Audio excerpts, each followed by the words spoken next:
Merhabalar. Bir bilişim vitrini söyleşisinde daha birlikteyiz. Çok merak ettiğim konulardan bir tanesi olan siber güvenlik konusu üzerinde gene duruyor olacağız. Sağ olsun Dell'den Şevket Bey bizi kırmadı. İlk önce istiyorsan Şevket kendini bir tanıt. Merhabalar. İsmim Şevket Kanaoğlu. Dell Technologies Veri Koruma ve Yedekleme İş Biriminde takımın bir parçasıyım. Çok teşekkürler davetiniz için. Çok sağ ol. Şevket'i tanıyanlar muhtemelen zaten tanımayan yoktur diye düşünüyorum. Biraz önce onun esprisini yapıyorduk kendi aramızda. Dell tarafında inanılmaz aslında gelişmeler var biliyorsunuz. Rekabeti de çok seviyorum. Aslında rekabet olması sayesinde ciddi bir değişim oluyor. Şevket, aslında merak ettiğim şey şu. Sen de biliyorsun zaten biz Dell ürünleri de satıyoruz. Senelerdir Dell'de de çalıştık. Şimdi backup ürünlerinde şöyle bir şeyle karşılaşıyorum. Aslında birinci ağızdan senden onu duymak istiyorum. Genellikle backup target diyoruz ya, böyle backup'ın alındığı ortam kısmında data domain, ben demiyorum bu arada, IDC diyor bunu. Dünyada liderlerden bir tanesi ama karşımıza şöyle sorular geliyor.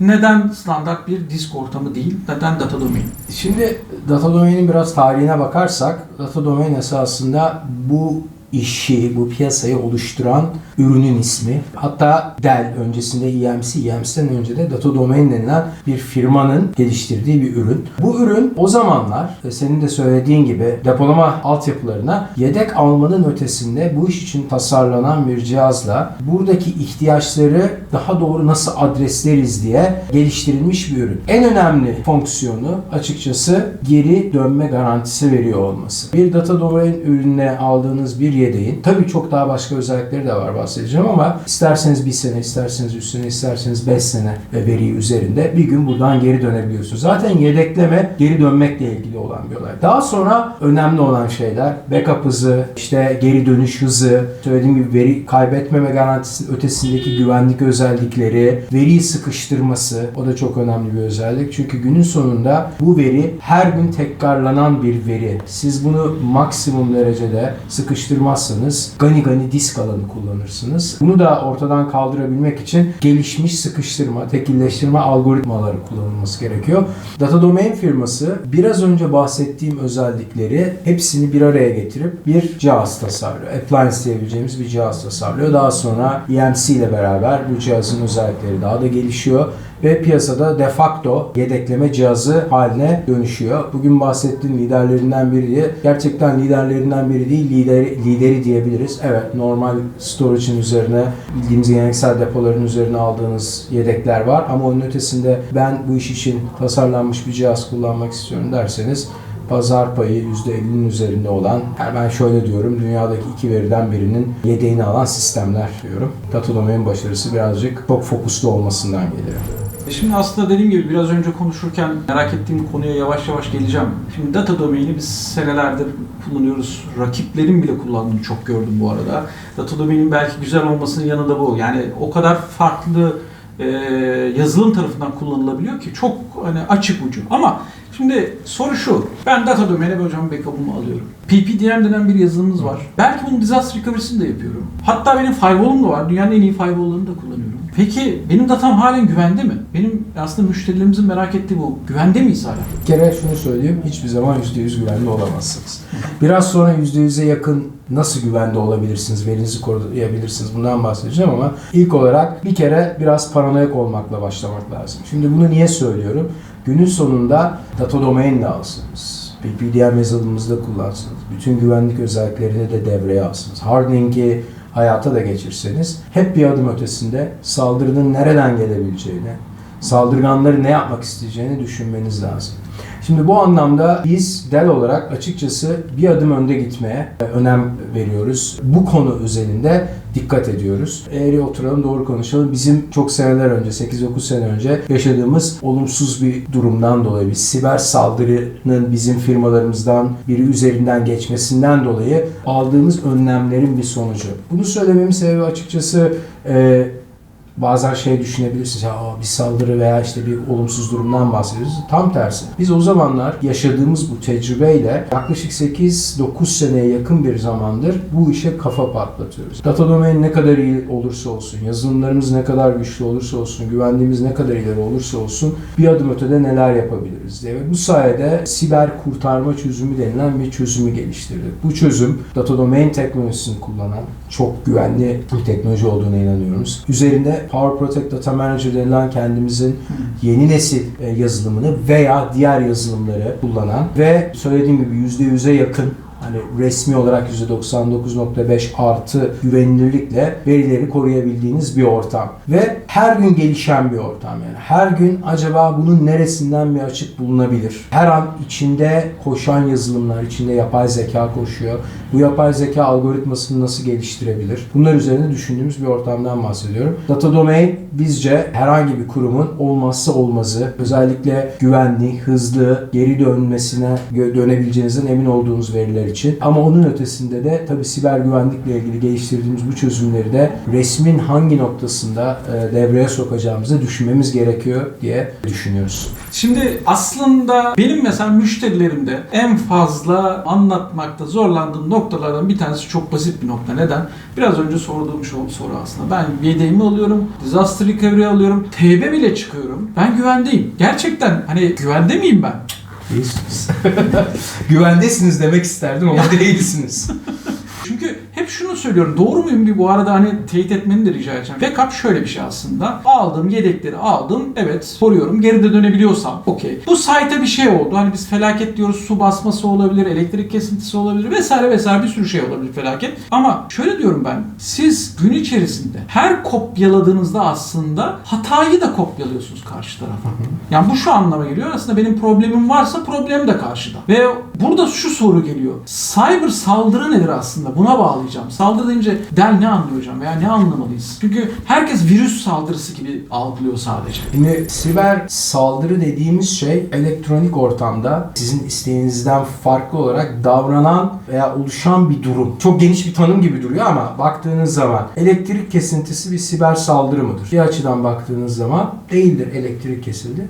Başka bir açıdan baktığınız zaman özellikle birisinin elektrik sistemlerine girerek sizin data center'ınızın elektriğini kesmesi bir siber saldırıdır. O yüzden siber saldırının kategorizasyonu çok önemli. Ben bunu birazcık şey olarak bakıyorum. Saldırı iyi niyetli mi, kötü niyetli mi? Tabii ki de bir saldırı iyi niyetli veya kötü niyetli diye bir sıfatla tanımlanamaz ama günün sonunda açıklamak için şunu söyleyeyim. Bir olumsuz durum sizin parametrelerini anlayabildiğiniz, kontrol edebildiğiniz bir durumsa buna ben kontrol edilebilir veya iyi niyetli bir olumsuz durum veya tehlike diyorum. Eğer bir saldırı, bir olumsuz durum parametrelerini anlayamadığınız, kontrol edemediğiniz bir durumsa o zaman bu kötü niyetli siber saldırı dediğim alana giriyor. Ne demek istiyorum? Bir yangın, bir sel, doğal felaket. Yani felaket kurtarma merkezlerini bu tür şeyler için kurarız. Bunlar oluştuğu zaman yağmur yağıyor, dere yatağındasınız ve yağmur miktarına göre bu sel dala basacak. Yaklaşık 1-2 saat burada kalacak. Birinci katımı işgal edecek gibi bir senaryo çizip tasarlayabiliyorsunuz ve bunu olumsuz etkilerini hesaplayabiliyorsunuz. Yani şunu diyebiliyorsunuz. Benim en alt kattaki bütün cihazlarım gidecek. Bunu işte 2 saat sonra su çekilecek. Benim bunun yedek cihazlarını getirip kurmam 3 gün, işte ayağa kaldırmam 5 gün. Resmi görebiliyorsunuz.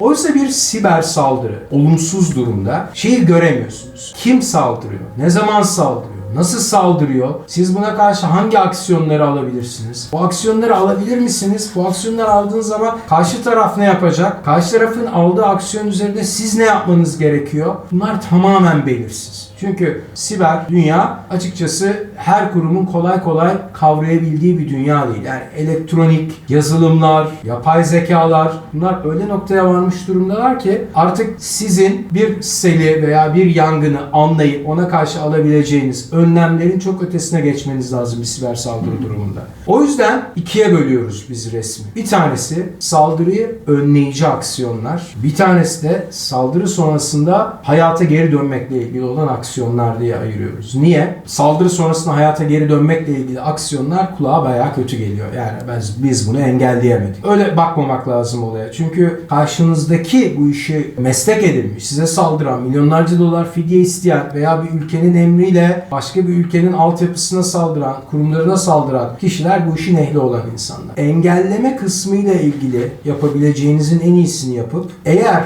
burada bir noktaya varamazsanız veya engelleyemezseniz zararın neresinden dönsek kârdır bakış açısıyla altyapımı nasıl koruyabilirim, verimi nasıl koruyabilirim ve o veriden tekrardan nasıl geri dönüp bütün bilişim altyapımı ayağa kaldırabilirim. Bu açıdan bakmak gerekiyor.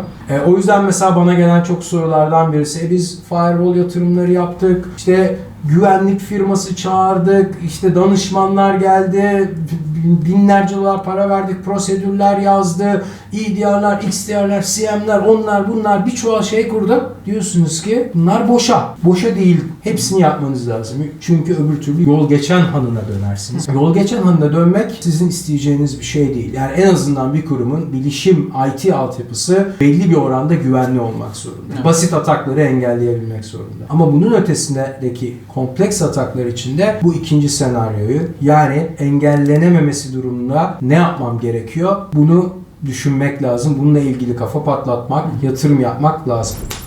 Çok teşekkürler. Aslında hani güzel anlattım. Ben buradan da kopya çekeceğim iznin olursa. Birkaç cümleyle müşterinin ne anlaması gerektiği burada ortaya çıkıyor.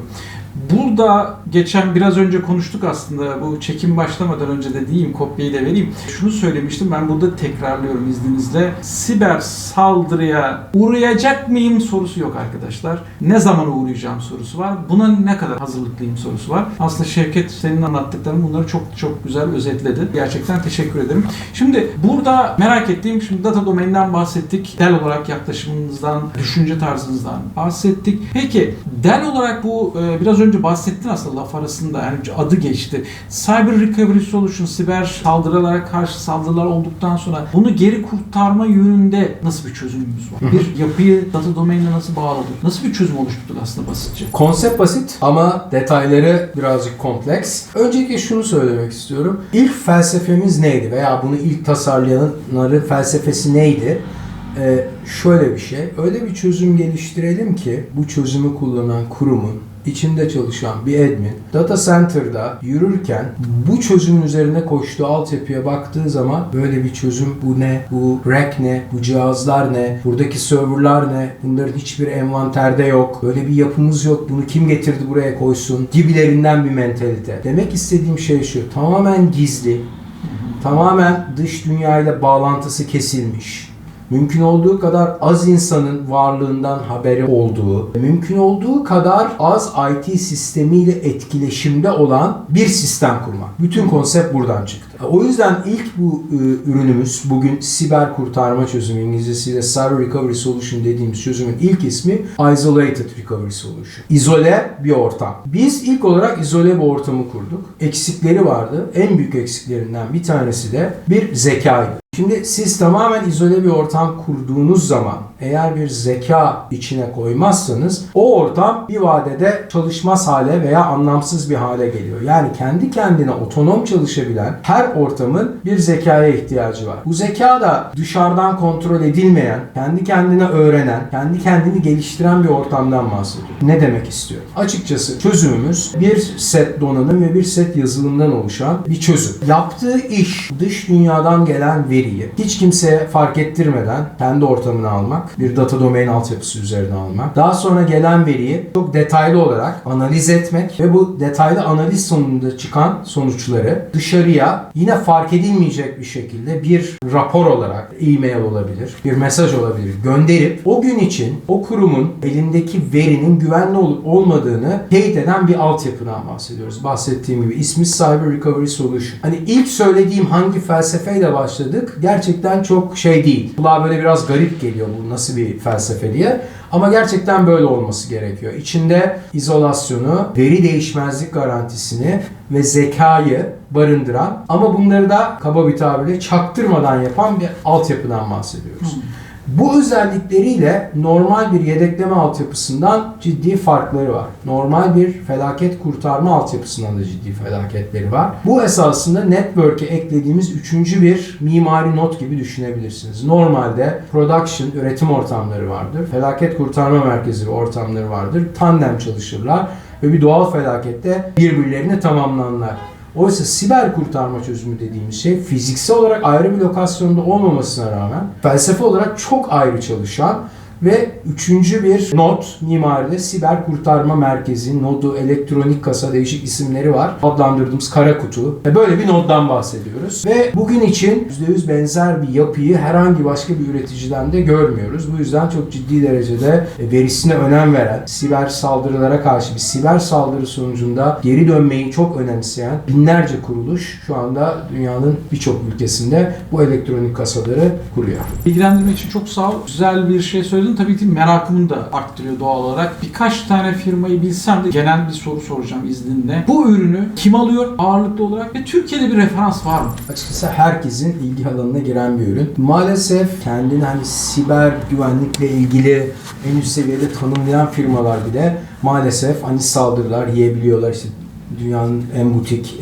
siber güvenlik danışman firmalarından biri bundan 2 sene önce verilerini kaybetti bir saldırı sırasında. Onun dışında bizimle aynı alanda bulunan bir üretici fidye ödemek, bir yedekleme altyapı üreticisi fidye ödemek zorunda kaldı verilerini almak için. Onun dışında kamu, devlet, holdingler, yani benim Türkiye'de mesela küçük bir üretici firmam var. Tamamen üretim yapıyor. Fabrikası var.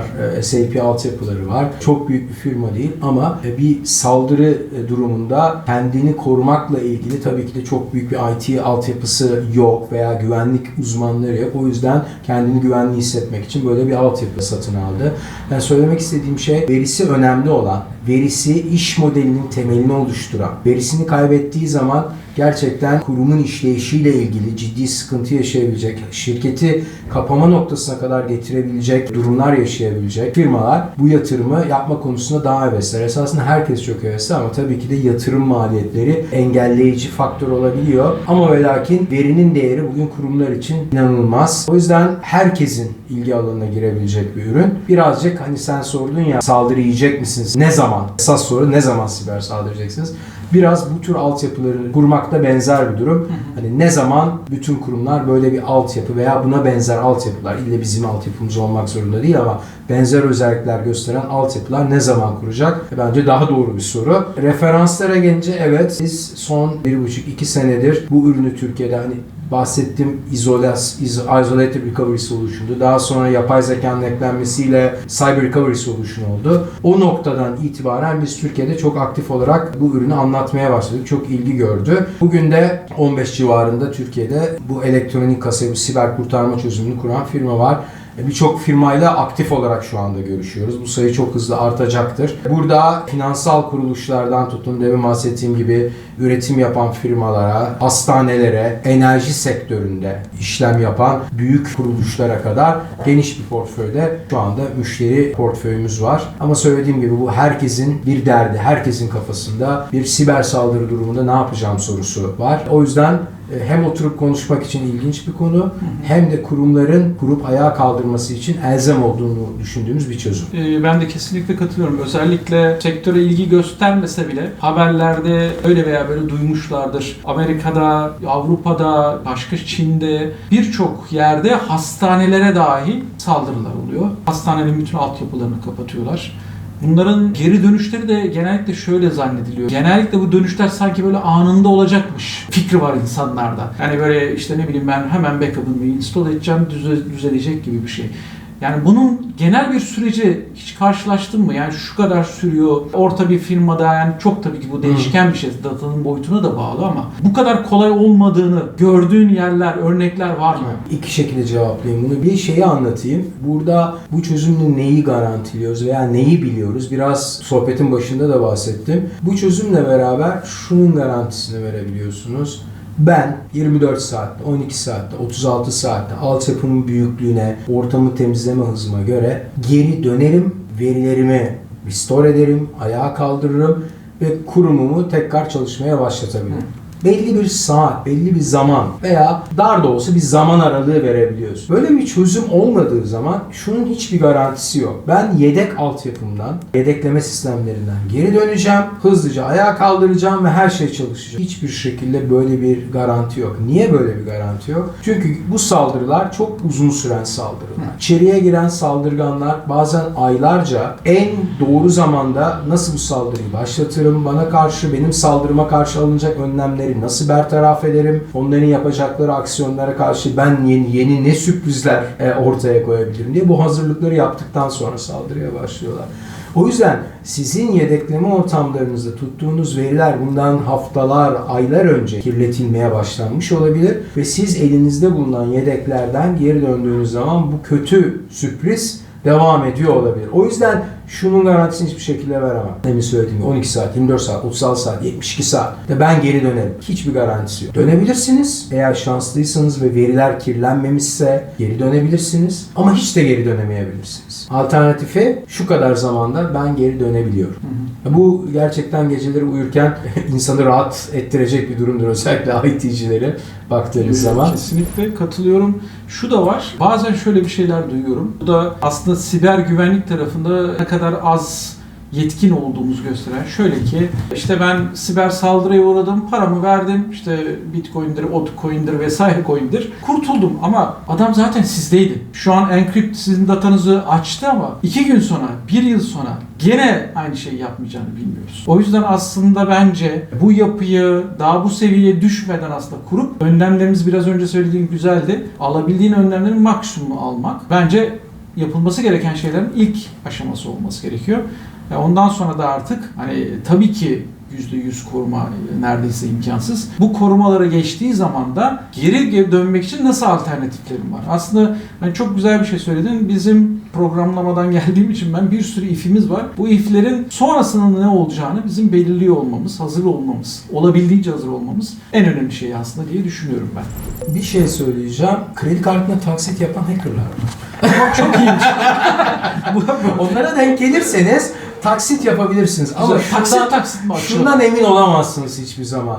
Bundan bir sene sonra gelip ya o birinci taksitti, ödediğin ikinciyi, üçüncüyü bitti sandı. Şimdi yeniden başlıyoruz. İlk taksidi, ikinci taksidi, üçüncü taksidi. Yani şunu demeye çalışıyorum. Ödediğiniz Bitcoin'le veya ödediğiniz fidyeyle de kurtulamayabilirsiniz. Evet. Artı verinizi geri aldınız, veriyi alıp daha sonra kullanmaları gibi durumlar olabilir. Yani Allah korusun bir saldırı durumunda kötü senaryo sonsuz. O yüzden önceden bu yatırımı yapmak, önceden önlemini almak bizce hani uzun vadede, orta uzun vadede en iyi şey. Kısa vadede kolay değil. Çünkü günün sonunda bu yatırımı yapacak patronlar, genel müdürler, CEO'lar var ve bu onlar için özellikle makroekonomik, mikroekonomik koşulların zorlaştığı dünyamızda, Türkiye gibi, dünya da benzer bir şekilde yatırımlar her zaman çok daha ciddi soru işaretleri yaratıyorlar. O yüzden ikna etmek, kısa vadede bunu hayata geçirmek biraz zor. Yani konuşuyoruz IT direktörleriyle, işte sistem yöneticileriyle, CIO'larla, işte çok güzel çözüm. İşte bu yatırım yapmamız lazım ama bunu ikna etmemiz zor, bu bütçeyi alabilmemiz zor. Bu aşamayı geçebildikten sonra orta ve uzun vadede kesinlikle bunun hani geri getirisinin, payoff'unun çok iyi olacağını biz düşünüyoruz. Görüyoruz da. Yani bir örnek vermek gerekirse Avrupa'da büyük bir lojistik firması bu çözümü kurduktan belli bir süre sonra bir saldırı yiyor. Ve yapabildikleri şey şu: hangi saatte saldırı yedim? Bu arada unutmayın, bu çözüm veriyi günlük analiz ettiği için yani veri bir şekilde kirlendiği anda yakalıyor. Yani 3 ay önceki senaryoyu esasında bugünden yakalıyorsunuz ve 3 ay sonra yaşayacağınız olumsuz durum ortadan kalkıyor. Bu kurum şu saatte saldırı yedim, şu hostlarımdan gelen bu saldırı yedim. O yüzden bu hostları temizlediğim zaman geri kalanı güvenli. Bu hostları geri dönebilirsem Vault'un, kasanın içindeki veriden ben sistemi uçtan uca çalıştırabilirim gibi analizi hızlıca yapıp 36 ile 40 saat arasında altyapısını ayağa kaldırmayı başarıyor CRS Vault kullandığı için. Ve bir sonraki aşamada da verisinin bir bölümünü tutuyor burada. Çünkü hani yatırımsal maliyetlerin yüksekliğinden işte bu bütçeyi alamamaktan bahsetmiştik. Müşterilerimiz genelde bütün verisini koymuyor. Çünkü kritik veri, en önemli veri hiçbir zaman %100'ü değil. %20'sini 30'unu koyuyor ve oradan bu firma geri dönmeyi başarıyor. Ama bir sonraki adımda faydasını gördüğü için bu miktarı %80-90'lara çıkarıp aynı zamanda bir clean room ortamı, yani tamamen yine kendi şebekesinden bağımsız bir uygulama sunucuları ortamı da deploy edip gerektiği zaman Vault'tan buraya dönüp geri dönüş sürecini hızlandırma üzerine de bir yatırım yapıyor. Yani esasında iyi şeyler iyi şeyleri, yani evet bir saldırı kötü ama yaptıkları yatırımın doğruluğu sayesinde bir şekilde IT altyapısındaki o iyi sonuçlar yaratan yatırım daha iyi sonuçlar yaratan yatırımlara doğru devam ediyor. Yani çok senaryo var. Tabii bunların hepsini konuşamıyoruz öğreniyoruz, öğrenemiyoruz. Çünkü siber saldırılar kurumlar için namus meselesi. Bu veriler çok dışarıyla paylaşılmıyor. Bazen bazı bilgileri alabiliyor. İşte demin anlattığım böyle bir case'de açıkçası. Başka bir örnek de vermek gerekirse mesela Türkiye'de altyapı kurduğumuz firmaların bazıları biz bu projeleri konuşurken saldırı altında olan firmalar. Bizi çağırdıklarında şu anda saldırı altındayız. Ne yapalım diyen firmalar. Bazıları geçmişte saldırı yemiş ve bu yatırımı yapma kararı almış firmalar.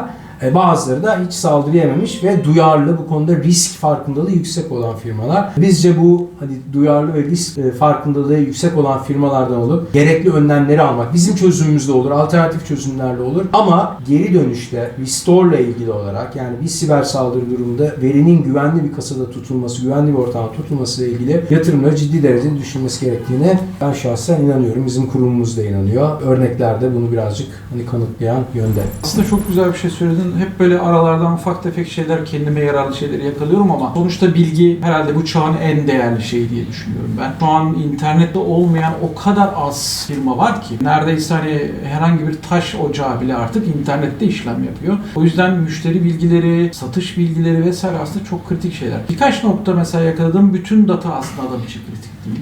Genellikle mesela bizim de yaptığımız hata, adamın mesela terabaytlarca datası varsa bunun hepsini saklama yönünde gidiyoruz. Bu durumda da maliyetler gereksiz yere şişiyor.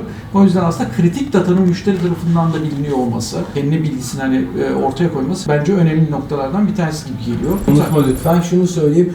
Bu projeyi hayata geçirmek için aksiyon alan firmalar aynen senin söylediğin gibi benim hangi verim kritik sorusunu kendilerine sordukları zaman bile hem verileriyle ilgili hem güvenlikle ilgili farkındalıkları, projeyi yapsınlar yapmasınlar inanılmaz derecede artıyor. Çünkü birçok firma hangi verisinin kritik olduğunun bile farkında değil. Çok güzel.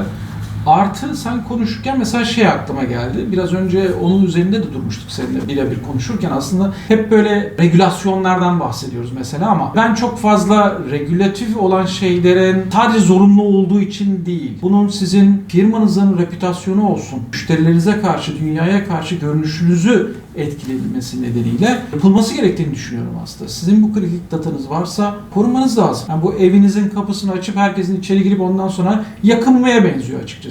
Geçen mesela bir arkadaşımıza aynı örneği vermiştim. Doğrudur veya yanlıştır benzetmem ama Amerika'da bu filmlerde görüyoruz mesela, adamlar eve giriyorlar, hırsızlara fake kasalar koyuyorlar. Niçin? Bir şekilde hedefi şaşırtmak için. Şimdi biz bunları zaten yapıyoruz. Hatta bazı firewall'lar bunu da yapıyor. İçeri girmeye kalkan adam kendini içeri girmiş zannediyor ama bir şekilde maalesef en büyük açık kullanıcılar biziz bu arada. Kullanıcılar derken illa bir sekreter değil, IT manager'da kendisine gelen bir fake maille olayları başlatabiliyor yanlışlıkla.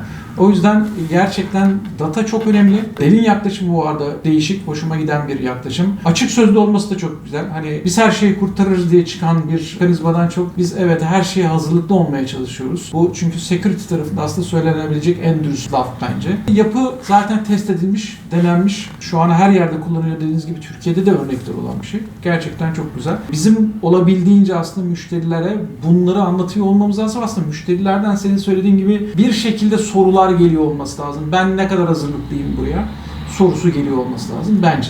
Dinleyenlerin umarım merak ettiği şeylerden bir tanesi de şu, onu da sormak istiyorum. Anlatırken böyle bir zeka kattık durmadan söyledin. Bir yapay zekadan mı bahsediyoruz? Evet, zeka enteresan bir konu. Bugün her alanda işte yapay zeka ile işleyen, o yapay zeka ile işleyen buzdolabı, yapay zeka ile işleyen makine falan gibi şeyler var. Evet, yapay zeka zaten günümüzün en sıcak konularından birisi.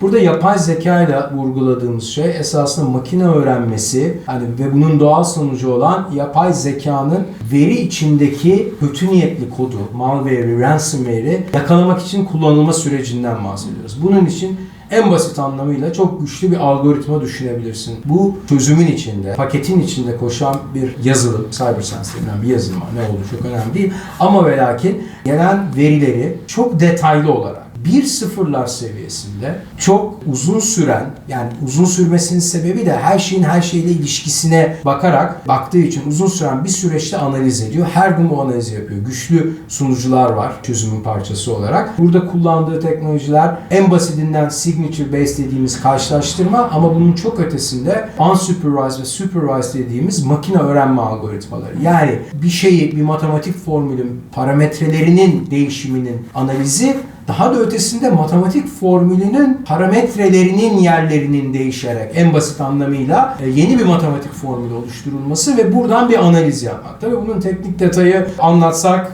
günlerce, aylarca sürer. Zaten anlatacak işte ben değilim, uzmanı değilim. Ama ve lakin burada farkı yaratan gerçekten bu CyberSense dediğimiz yapay zeka. Bu bilinmeyen saldırı vektörlerin dahi yakalama özelliğine sahip bir şey. Geçen sene, yani ismini vermiyorum, ne olduğunu söylemiyorum ama ve lakin daha önce hiç görülmemiş bir saldırı vektörü, yani bir saldırı sürecini anlayıp uyarı veren ve bizi şaşırtan bir durum oluştu. Bu nedir diye biz analizini yaptık ve anlamadık. Ama ve lakin bir anormal durum olduğu için müşteriler çeşitli aksiyonlar aldı. İşte o sunucular, o hostlar kapatıldı, resetlendi, tekrar kuruldu falan filan. Çok aylar sonra bu saldırı vektörünün ne olduğunu anladık. Ciddi bir vektör. Saldırı ransomware değil, Viperware. Yani ortamı tamamen silen bir saldırı tipinden bahsediyoruz. Verinizi tertemiz, yeni doğmuş bir bebek haline getiriyor. Ondan sonra maalesef siz her şeye sıfırdan başlamak, taş devrinden başlamak zorunda kalıyorsunuz. Bunu yaşamış bir çuval kurum var. Avrupa'da telekom operatörleri, enerji firmaları. O yüzden yapay zeka kısmı çok önemli. Bu kısmı hani daha çok ilgilenen müşterilerimizle, daha çok ilgilenen kurumlarla detaylandırmak da isteriz ama bu kısmı iyi analiz etmek lazım. Bunun özelliklerini ve getirdiği avantajları çok iyi anlamak lazım. Şevket, gerçekten çok teşekkürler. Hani bunu uzatmak isterim ama belki ikinci, üçüncü çekimler olabilir. Daha teknik detaylara da belki gireriz. Belki POC taraflarının bir kısa videolarını vesairesini yapabiliriz. Gerçekten burada teşekkür ediyorum. Bilişim vitrini olarak sizden gelen yorumlar, sizden gelen istekler çerçevesinde bir şeyler ortaya koymaya çalışıyoruz. Meraklarınıza cevap vermeye çalışıyoruz açıkçası. Lütfen yorumlarınızı bizimle paylaşın. Beğeniyorsanız beğenmelerinizi paylaşın ve beklentiniz neyse, şu konuda da merak ediyoruz dediğiniz bir şey varsa lütfen bize ulaşmaktan çekinmeyin. Çok teşekkürler bu videoyu dinlediğiniz için. Bizi de davet ettiği için LTS ailesine Biz çok teşekkür ederiz. Yalnız bırakmadığınız için çok teşekkürler. Bilişim vitrinini dinlediğiniz için çok teşekkürler. Söyleşilerimiz devam edecek. Sonraki kayıtlarımızda sizlerle olmak üzere iyi günler diliyoruz.